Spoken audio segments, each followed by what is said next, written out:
Araw-araw ay may mga taong dumaraan sa parehong kalsada. Abala sa trabaho, nagmamadali sa kani-kanilang pupuntahan. At halos wala ng oras para mapansin ang mga taong nasa gilid lamang ng kanilang buhay. Pero paano kung isang araw may mapansin kang isang matandang palaboy na halos 30 taon nang nakaupo sa iisang lugar? Marumi ang damit, gusot ang buhok, at tila wala ng pag-asa ang kanyang buhay. Lalapitan mo ba siya o magpapanggap kang wala kang nakita? Ito ang kwento ng isang babae na naglakas loob na huminto. Isang simpleng desisyon na tuluyang nagpabago hindi lamang sa buhay ng isang matanda, kundi pati na rin sa sarili niyang pananaw sa mundo. Ako si Skylar at sabay-sabay nating pakinggan ang kanyang kwento. Mainit ang sikat ng araw nang maglakad si Shala Montero sa pamilyar niyang ruta papunta sa kanyang opisina sa Sao Paulo, Brazil. Bilang isang negosyante, sanay na siyang maging abala. Halos bawat minuto ng kanyang araw ay may nakatakdang gawain. Ngunit sa dami ng taong kanyang nakakasalamuha, may isang mukha na paulit-ulit niyang napapansin. Isang matandang lalaki na nakaupo sa ilalim ng malaking puno sa tabi ng kalsada. Hindi ito nanlilimos, hindi rin lumalapit sa mga motorista. Sa halip, tahimik lamang itong nakaupo habang may hawak na lumang ballpen at maliit na piraso ng papel. Araw-araw ko siyang nakikita, bulong ni Shala sa sarili habang naglalakad. Pero bakit parang lagi siyang may sinusulat? Sa unang linggo ay hindi niya yun gaanong pinansin. Katulad ng ibang tao, dumaraan lamang siya at ipinagpapatuloy ang kanyang lakad. Ngunit habang lumilipas ang mga araw, lalong lumalalim ang kanyang kuryosidad. Isang umaga, muli niyang nakita ang matanda. Tahimik itong nakayuko habang seryosong nagsusulat. May maliit na toldang halos punit-punit na nakatayo sa likuran nito. Isang plastik, isang kumot at mga karton lamang ang nagsisilbing tahanan nito. Napansin ni Shala na kahit dumaraan ang daan-daang tao, wala ni isa ang huminto. Parang hindi ito nakikita ng mundo.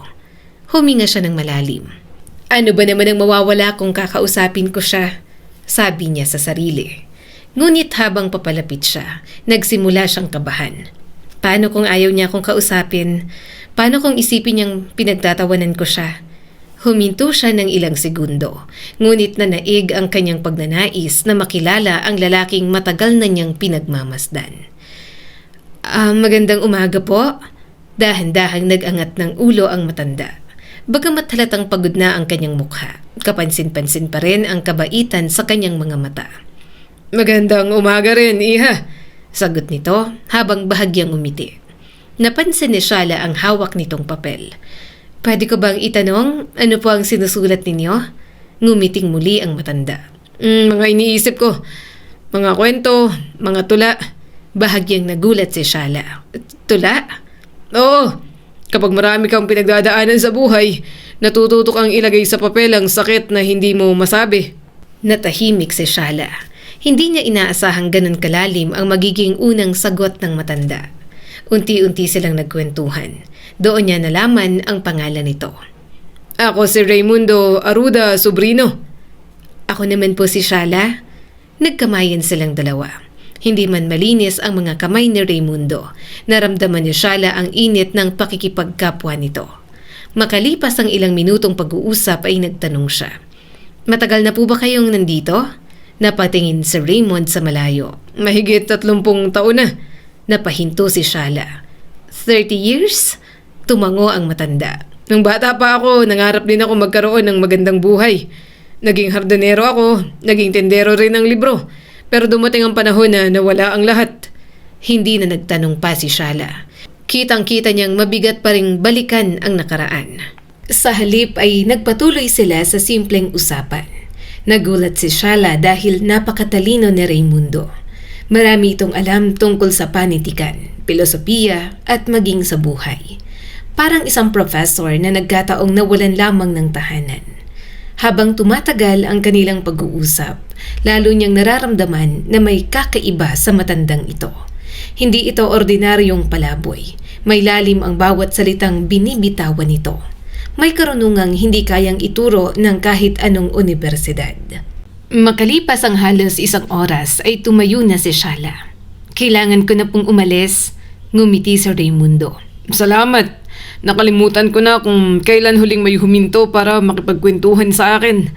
Napaluha si Shala sa narinig. Hindi niya akalaing ang isang simpleng pag-uusap ay napakahalaga pala para sa isang taong halos nakalimutan na ng lipunan. May inabot si Raimundo, isang maliit na papel. Tupi-tupi na ito at halatang ilang beses nang nahawakan. Para sa'yo. Ano po ito? Isa sa mga isinulat ko. Basahin mo kapag may oras ka. Maingat na tinanggap ni Shala ang papel. Hindi niya alam kung bakit, pero pakiramdam niya may mababasa siyang bagay na tuluyang magpapabago sa kanyang pananaw sa buhay. Habang papalayo siya, muli niyang nilingon ang matanda. Tahimik na naman itong yumuko at nagsimulang magsulat ng panibagong tula sa isa na namang maliit na piraso ng papel. Paulit-ulit niyang tinitigan ang maliit na papel na ibinigay ni Raimundo. Hindi niya alam kung bakit, pero tila may kakaibang bigat ang kapirasong papel na yon. Marami na siyang natanggap na business card, liham at mga dokumento sa buong buhay niya. Ngunit sa unang pagkakataon, isang lumang papel na halos mapunit na ang siyang hindi niya mapigilang isipin. Pagdating sa kanyang apartment, agad niyang inilapag ang kanyang bag sa sofa. Hindi muna siya nagbihis. Hindi rin siya kumain. Dahan-dahan niyang inilabas ang papel mula sa kanyang bulsa. May mga bakasyon ng panahon, gusot, kupas at bahagyang may mantsa. Ngunit kapansin-pansin ang napakaganda at maayos na sulat kamay. Huminga siya ng malalim. Sana maintindihan ko ang gusto niyang iparating. Mahina niyang bulong. Isa-isa niyang binasa ang bawat linya. Hindi ito simpleng tula. Hindi rin ito basta koleksyon ng magagandang salita. Bawat pangungusap ay tila isinulat ng isang taong matagal nang nakikipaglaban sa lungkot, pag-iisa at kabiguan. Ngunit sa kabila ng lahat, hindi niya nabasa ang salitang galit. Sa halip ay puno ito ng pag-asa. May isang bahagi ng tula na paulit-ulit niyang binalikan. Ang taong nawalan ng tahanan ay hindi kailanman nawawalan ng pangarap. Ang tunay na tahanan ay ang pusong marunong pa ring umasa. Napaluha si Shala. Hindi niya inaasahan na ang lalaking nakatira lamang sa tabi ng kalsada ay makakasulat ng mga salitang kayang tumagos sa puso. Napakagaling mo, bulong niya habang pinupunasan ang kanyang mga luha. Kinabukasan, hindi na niya kailangan pilitin ang sarili na dumaan sa parehong lugar. Gusto niya talagang makita muli si Raimundo. At gaya ng dati, naroon pa rin ito sa ilalim ng malaking puno. Tahimik, may hawak na ballpen. May sinusulat na naman sa maliit na piraso ng papel. Ngumiti ang matanda nang makita siya. Akala ko hindi ka nababalik. Napangiti rin si Shala. Hindi po ako mapakali matapos kong basahin ang isinulat ninyo. Napatingin si Raimundo sa kanyang mga kamay. Nabasa mo? Opo. At napaiyak ninyo ako. Sandaling natahimik ang matanda bago siya bahagyang umiti. Ibig sabihin, nakarating ang mensahe. Mula noon ay halos araw-araw na silang nagkikita. Minsan ay nagdadala si Shala ng tinapay at mainit na kape. Minsan naman ay simpleng tubig lamang. Ngunit hindi pagkain ang pinaka-inaabangan ni Raimundo, kundi ang kanilang pag-uusap. Alam mo, Iha, sabi nito minsan. Mas nakakabusog ang may taong handang makinig kaysa sa isang plato ng pagkain. Napangiti ulit si Shala. Matagal na po ba kayong nagsusulat? Napatingin sa malayo ang matanda. Halos buong buhay ko. Simula pa nung bata ako. Kapag masaya ako, sumusulat ako. Kapag malungkot ako, sumusulat din ako. Kapag wala akong makausap, tula ang kinakausap ko. Sa mga sumunod na araw, mas marami pang isinulat si Raimundo at ipinabasa yon kay Shala. May mga tula tungkol sa pag-ibig, tungkol sa pamilya, at mayroon ding tungkol sa mga taong mabilis humusga sa panlabas na anyo ng kapwa. Habang binabasa niya ang mga ito, lalo niyang napagtanto ang isang bagay. Hindi basta manunulat si Raimundo. Isa siyang makata, isa siyang pilosopo, at higit sa lahat, isa siyang taong napakaraming karunungan na hindi kailanman nabigyan ng pagkakataong marinig ng mundo. Hindi napigilan ni Shala ang sarili. Raimundo, bakit hindi ninyo ito ipinalathala. Napayuko ang matanda. Matagal bago ito sumagot. Pangarap ko yan noon pa. Talaga? Tumango ito. Nung bata pa ako, gusto kong magkaroon ng librong may pangalan ko. Isang aklat na mababasa ng kahit sinong naghahanap ng pag-asa. Napangiti ito ng mapait. Ang problema ay wala naman akong pera. Wala akong bahay, wala akong kakilala. Sino bang publisher ang makikinig sa isang palaboy? Parang sinaksak ang puso ni Shala sa narinig. Hindi niya alam kung ano ang isasagot dahil alam niyang totoo ang sinabi ng matanda. Maraming tao ang agad humuhusga base lamang sa itsura. Hindi nila nakikita ang talento. Hindi nila naririnig ang karunungan. Habang pauwi si Shala ng araw na yon, hindi mawala sa kanyang isip ang mga salitang binitiwan ni Raimundo. Sino bang publisher ang makikinig sa isang palaboy? Paulit-ulit itong umuukit sa kanyang isipan. Pagdating sa bahay, agad niyang binuksan ang kanyang laptop. Tahimik siyang nakatitig sa screen. Bilang isang negosyante, alam niyang mahirap ang mundo ng paglalathala. Ngunit alam din niyang may isang bagay na kayang gawin ng teknolohiya na hindi kayang gawin ng tradisyonal na paraan. Unti-unti siyang napangiti. Kung walang publisher ang gustong makinig sa kanya, baka ang buong mundo ang pwedeng makinig. Bigla siyang naupo ng tuwid. May nabuo na siyang plano. Isang ideyang maaari nang magbago sa kapalaran ng isang matandang halos 30 taon nang nakalimutan ng lipunan. Ilang gabing halos hindi nakatulog si Shala. Paulit-ulit niyang binabasa ang mga tulang ibinigay ni Raimundo. Sa bawat pahina, mas lalo niyang nakikilala ang tunay na pagkatao ng matanda. Hindi ito isang ordinaryong palaboy. Isa itong lalaking punong-puno ng karunungan, pagmamahal at pag-asa na tila itinago lamang ng panahon sa ilalim ng maruruming damit at gusot na buhok. Napabuntong hininga siya. Napakaraming tao ang dumadaan sa kanya araw-araw pero walang nakakaalam kung anong kayamanan ang nasa isip niya. Doon niya tuluyang napagdesisyonan. Hindi na siya mananatiling simpleng tagapakinig lamang. Gagawin niya ang lahat upang marinig ng buong mundo ang boses ni Raimundo. Kinabukasan, maaga siyang nagtungo sa ilalim ng malalaking puno. Naroon pa rin ang matanda. Tahimik na nagsusulat at nang makita siya nito ay agad itong napangiti. Ang aga mo yata ngayon, Iha. Napangiti rin si Shala. May gusto po sana akong itanong. Pwede ko po bang ipakita sa ibang tao ang mga tula ninyo? Biglang natigil si Raimundo sa pagsusulat. Matagal itong nanahimik. Sa ibang tao? Opo, maraming tao ang kailangan mabasa ang mga sulat ninyo. Napabuntong hininga ang matanda. Sa tingin mo ba ay may magkakagusto? Sigurado po ako. Ngunit umiling si Raimundo. Hindi nila ako kilala. Hindi naman po kailangan ikaw agad ang makilala. Ang mahalaga makilala muna nila ang mga salita ninyo. Napatingin si Raimundo sa maliit na papel na hawak niya. Halos 30 taon niya itong iningatan. Ang iba ay kupas na. May ilan ding halos mabura na ang tinta. Dahan-dahan niyang inabot ang isang makapal na bungkos ng mga tula. Kung naniniwala ka, ipagkakatiwala ko sa'yo.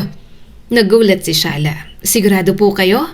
Tumango ang matanda. Ikaw ang unang taong hindi tumingin sa marumi kong damit. Ikaw ang unang nakakita sa mga salitang matagal ko nang gustong iparinig. Napaluha si Shala. Maingat niyang tinanggap ang mga papel na parang isang napakahalagang kayamanan. Pagdating sa bahay, agad niyang sinimulan ang kanyang plano. Isa-isang kinuhanan niya ng larawan ang bawat tula. Maingat niyang inayos ang mga ito. Pagkatapos ay gumawa siya ng isang Facebook page at isang blog gamit ang panulat na matagal nang ginagamit ni Raimundo. Hindi niya inilagay ang salitang palaboy. Hindi niya rin binanggit ang kalagayan nito. Sa halip, hinayaan niyang ang mga isinulat mismo ang magsalita. Sa unang post ay isinulat niya, may isang makata na halos 30 taon nang nagsusulat sa ilalim ng isang puno. Marahil ay hindi pa ninyo siya kilala, pero baka matapos ninyong basahin ang kanyang mga salita, hindi na ninyo siya makalimutan. Kasunod noon ay inilathala niya ang unang tula ni Raimundo. Ilang oras ang lumipas ay halos walang reaksyon. Napaisip si Shala, baka mali ako, baka walang interesado. Ngunit pagsapit ng gabi, may isang notification. May nag-share ng posts. Kasunod nito, 2, 5, 10, hanggang sa hindi na niya mabilang. Kinabukasan, pagising niya ay halos malaglag ang kanyang cellphone. Libu-libong tao na ang nagbabasa ng mga tula. Sunod-sunod ang mga komento. Napakaganda ng pagkakasulat. Sino ang may akda nito? Parang direktang kinakausap ang puso ko. Hindi ko napigilang umiyak. Hindi makapaniwala si Shala. Isang simpleng post lamang, ngunit libo-libong tao na ang naaabot nito. Agad siyang nagtungo kay Raymundo. Paglapit pa lang niya ay kitang-kita na ng matanda ang kakaibang saya sa kanyang mukha. Bakit parang nanalo ka sa loto? Natatawang tanong nito. Masayang inilabas ni Shala ang kanyang cellphone. Tingnan niyo po ito. Maingat na hinawakan ni Raymundo ang cellphone. Hindi siya sanay gumamit ng ganong teknolohiya. Unti-unti siyang tinuruan ni Shala kung paano basahin ang mga komento. Isa-isa niya yung binasa. Salamat sa pagbigay ng pag-asa. Pakiramdam ko, ako ang sumulat nito. Ang ganda ng bawat salita. Nanginginig ang kamay ni Raymundo. Hindi niya namalayang tumutulo na pala ang kanyang mga luha. May nagbabasa? Opo, marami, napakarami po. Tahimik siyang napayuko. Sa unang pagkakataon matapos ang napakahabang panahon, naramdaman niyang may nakikinig pala sa kanya. Lumipas pang ilang linggo, mas lalo pang lumawak ang naabot ng kanyang mga tula. May mga estudyante nang bumibisita sa kanya. May mga guro, mga manunulat, mga ordinaryong tao na gusto lamang siyang makilala. Hindi na sila dumaraan nang hindi siya pinapansin. Ngayon, humihinto na sila. Ikaw po ba si Raymundo? Opo. Pwede po ba kaming makapag-usap? Ngumingiti lamang ang matanda. Hindi pa rin siya makapaniwalang ang dating lugar na halos walang tumitingin sa kanya. Ngayon ay puno na ng mga taong gustong marinig ang kanyang kwento. Ngunit isang umaga, habang inaayos ni Shala ang mga mensaheng natatanggap sa Facebook page, may isang notification ang biglang nagpahinto sa kanya. Hindi ito simpleng pagbati. Hindi rin ito komento tungkol sa mga tula. Isa itong pribadong mensahe mula sa isang lalaking may parehong apelido ni Raymundo. Nanginginig ang kamay ni Shala habang binubuksan ng mensahe. Nakasulat doon ang mga salitang hindi niya kailanman inaasahang mababasa. Kung siyang tawag na sa mga larawan, sa tingin ko siyang kapatid naming 50 taon na naming hinahanap. Napahawak si Shala sa kanyang bibig. Hindi siya makapaniwala. Hindi lamang pala ang mga mambabasa ang naabot ng mga tula ni Raymundo, kundi pati ang pamilyang matagal nang nawala ng pag-asang muli pa siyang makita. Nanlamig ang buo niyang katawan. Hindi niya alam kung ano ang mararamdaman. Excited, kinakabahan, at higit sa lahat, takot na baka nagkakamali lamang ang taong nagpadala ng message.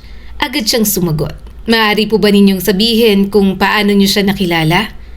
Hindi nagtagal ay dumating ang tugon. Ako ang nakababatang kapatid ni Raymundo. Bata pa lang ako nang umalis siya sa aming probinsya para maghanap ng trabaho. Unti-unti kaming nawala ng komunikasyon hanggang sa tuluyan na siyang nawala. Ilang dekada na namin siyang hinahanap. Napaluha si Shala. Hindi niya akalain na ang simpleng Facebook page na ginawa niya upang maibahagi ang mga tula ng isang matanda ay magiging tulay pala upang muling matagpuan ito ng sarili niyang pamilya. Kinabukasan ay agad niyang pinuntahan si Raymundo. Gaya ng nakasanayan ay tahimik itong nagsusulat sa ilalim ng puno. Raymundo, napansin agad ng matanda ang kakaibang ekspresyon sa mukha ni Shala. Bakit parang may gusto kang sabihin? Umupo siya sa tabi nito. May ilang segundong katahimikan. Pagkatapos ay dahan-dahan niyang inilabas ang cellphone. May nagpadala ng message. Marami namang nagbe-message ngayon, pero hindi ito ordinaryong mensahe. Nagulat si Raymundo nang makita ang pangalan ng nagpadala. Pareho sila ng apelyido. Hindi siya agad nagsalita. Unti-unti niyang binasa ang message. Habang tumatagal ay lalong nanginginig ang kanyang mga kamay. Hindi maaari. Raymundo? Napahawak siya sa kanyang dibdib. Ito ang pangalan ng bunso naming kapatid. Napatingin si Shala sa kanya. Ibig sabihin, tumulo ang unang luha mula sa mga mata ng matanda. Buhay pa sila. Akala ko wala na silang lahat. Hindi na niya napigilan ang kanyang pag-iyak. Mahigit 30 taon siyang namuhay na mag-isa. Walang balita, walang pamilya, walang tahanan. Ngayon, sa unang pagkakataon matapos ang napakahabang panahon, may pag-asang muli niyang makikita ang mga taong minsan niyang nakasama sa kanyang kabataan. Ilang araw ang lumipas, nagkasundo silang magkita. Habang papalapit ang itinakdang araw, lalong kinakabahan si Raimundo. Ano kaya ang sasabihin nila kapag nakita nila ako? Mahina niyang tanong. Tatanggapin pa kaya nila ang isang katulad ko? Ngumiti si Shala. Kung hinahanap nila kayo sa loob ng napakaraming taon, hindi dahil sa itsura ninyo kundi dahil mahal nila kayo. Napayuko ang matanda. Matagal na panahon na rin mula nang may nagsabi sa kanya ng salitang mahal. Dumating ang araw ng kanilang pagkikita. Huminto ang isang sasakyan malapit sa puno. May lalaking dahan-dahang bumaba at halata na rin ang edad nito. Puti na ang buhok at may tungkod sa kamay. Nanginginig ang kanyang mga mata habang nakatingin kay Raimundo. Samantalang si Raimundo halos hindi makahinga. Nagkatitigan lamang silang dalawa. Parang huminto ang oras.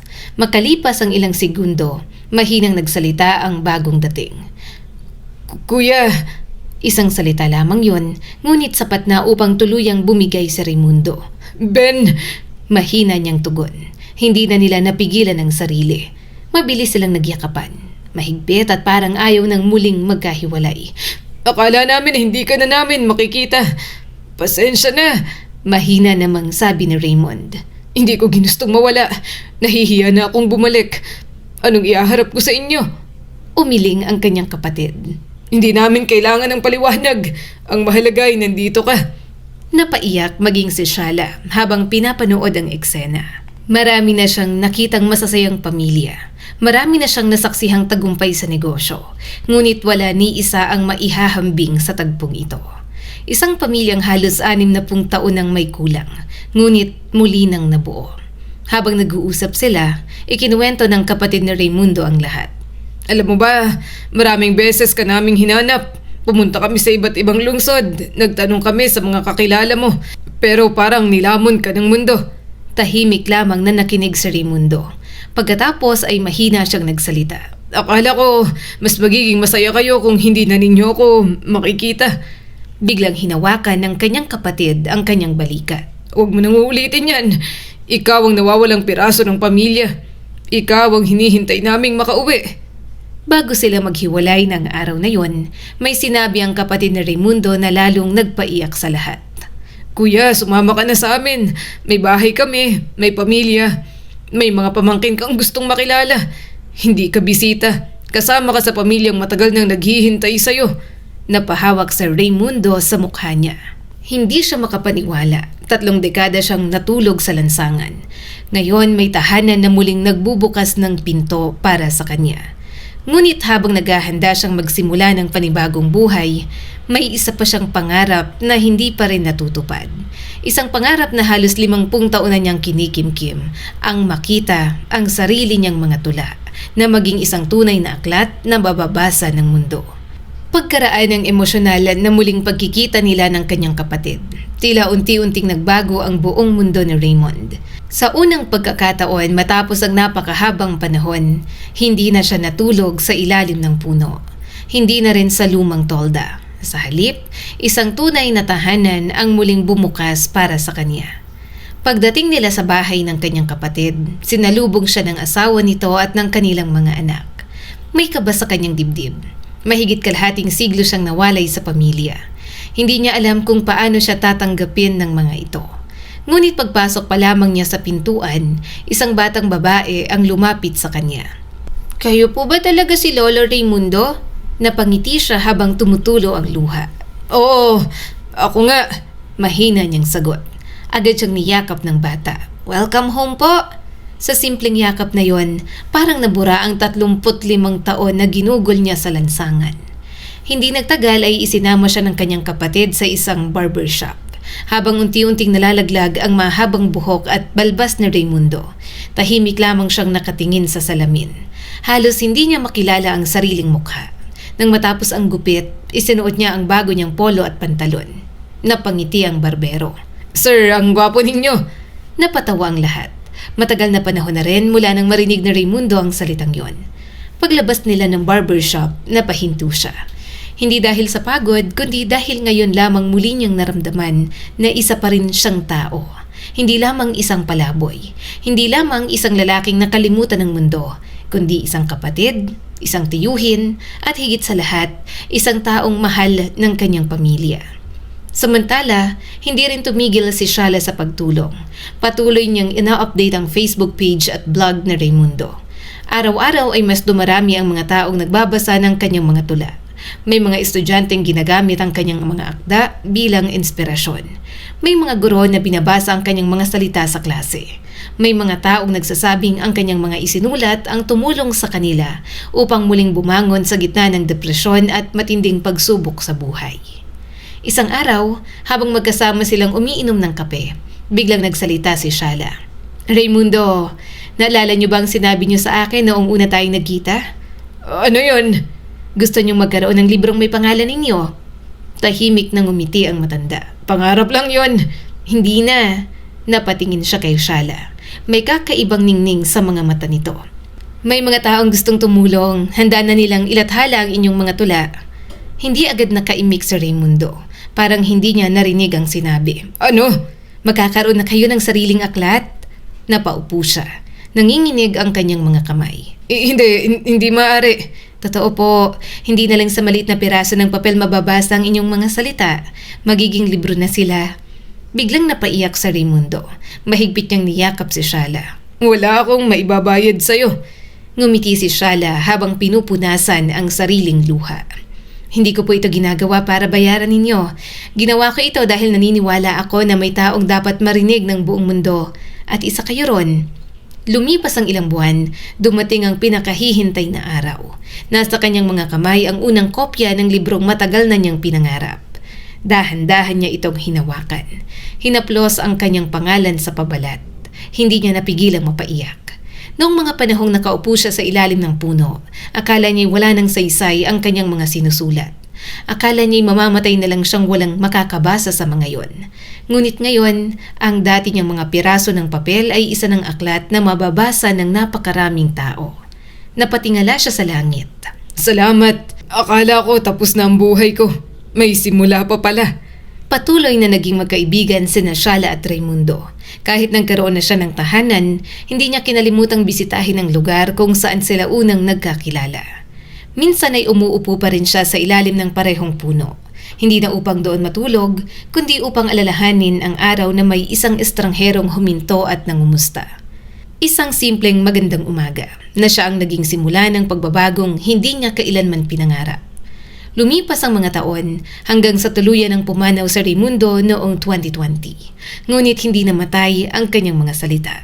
Patuloy pa rin silang nagbibigay ng inspirasyon sa mga taong nakakabasa ng kanyang mga tula. At sa puso ni Shala, mananatiling buhay ang alaala ng lalaking minsang nakita lamang ng marami bilang isang palaboy. Ngunit sa kanyang paningin, isa itong dakilang makata. Ang kwentong ito ay nagpapaalala sa atin. Madalas nating husgahan ang isang tao batay sa kanyang kasuotan, tirahan o estado sa buhay. Ngunit ang tunay na halaga ng isang tao ay hindi nasusukat sa laman ng kanyang bulsa o sa itsura ng kanyang katawan. Marahil ang taong tahimik na nakaupo sa gilid ng kalsada ay may kwentong mas malalim kaysa sa ating inaakala. Baka ang taong hindi pinapansin ng karamihan ay siyang may pinakamagandang aral na maibabahagi sa mundo. Ipinakita rin ang kwento ni Shala at Raimundo na hindi natin kailangan maging mayaman upang makapagpabago ng buhay.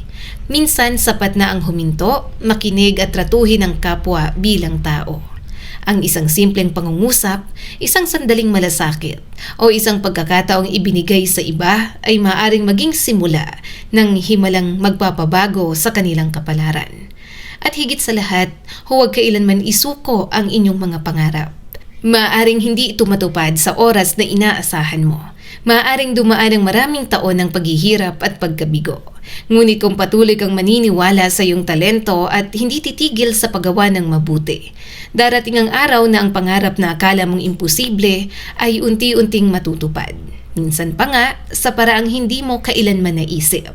Dahil ang isang simpleng kabutihan ay maaaring maging simula ng pinakamagandang kwento sa buhay ng isang tao.